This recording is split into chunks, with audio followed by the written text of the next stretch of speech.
Hello, welcome to my YouTube channel, which is Other Voices. My name is Dawa. In Other Voices, today I'm going to provide an analysis on uh, Cyril Ramaphosa's visit to the White House and his conversations with the Trump as Trump ambushed him. So I'm going to give you an analysis and my own perspective on the issue. So um, to begin with, I think Trump had already some grievances that he had uh, with the South Africa. One of it is the fact that the South Africa uh, government supported the decision, to take Israel to the ICC. So that was a grievance that Trump already had uh, against South Africa. The second thing that Trump already had against South Africa is, the fact that South Africa is in BRICS and, South Africa's relationship with Putin, which is not a new relationship. Even during apartheid, uh, Russia had been a strong supporter of uh, Southern Africa. And the other issue is also Elon Musk, right? Elon Musk wanting to put his Starlinks in South Africa, but he doesn't want to comply with the rules that any company that wants to uh,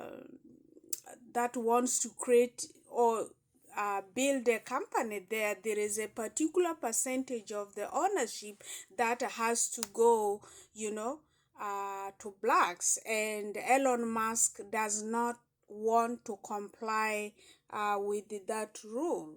So, and the fact of the matter is, although Ramaphosa, last year enacted the law regarding land reform, that law has never been actually applied to anyone. So, on top of all these grievances, now Trump with his team came up with this thing about genocide, which is absolutely a lie, which is not true.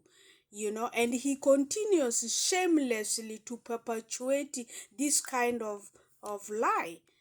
And I've seen even some people going to, for example, Piers Morgan show to try to argue that about uh, the issues that Trump was raising, even trying to defend them, which was not truth. In the issue of South Africa and the white people who live in South Africa, the idea that there is a genocide or that is why they are moving to the United States is a lie, is not the truth.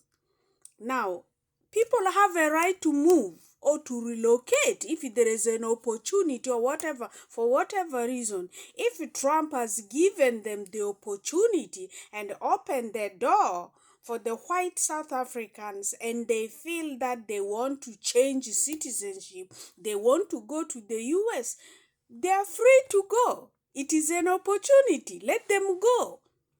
But they should not, in the name of all those who died during apartheid, they should not use that.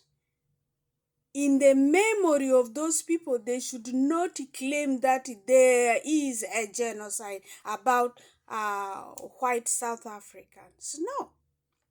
Now, when Ramaphosa came to the US, the idea was to try to reset relationships and so on, because South Africa was one of those countries who is supposed to be paying 30% tariff or whatever, according to Trump's kingdom.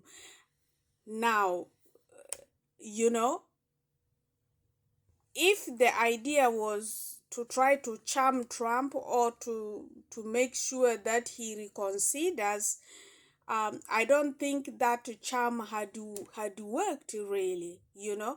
And I refer back to Ramaphosa. I like him to remember there was a speech he made, especially during COVID, the fact that the African leaders, everywhere they went, the doors were shut in their face. Everybody was protecting their own citizenship and their own citizens in terms of the vaccine. And I remember he talked about the fact that, um, it was the way things were, nobody wanted to be able to share and so on. So but those are life lessons for the African leaders to really reflect on in terms of uh, where they go from here. you know it is up to any leader to choose to be humiliated like that, you know. But these are all examples and opportunities for all the countries, especially in Africa. You know, Trump has a right to say, make America great again. It is his country. He has a right to do whatever he thinks he's doing. And all the other nations should also look out for their own survival, especially for the countries in Africa. One thing that God has been good to Africa is, Africa is blessed with a lot of resources. But leadership is very poor. One thing that Africa has to work on is leadership and make sure that, the leaders are able to set a different path. As for Ramaphosa, I don't know how he moves forward. Remains to be seen, and a lot of us will be watching what the next steps are for Southern Africa. Thank you for watching. Until next time, have a great day. Bye.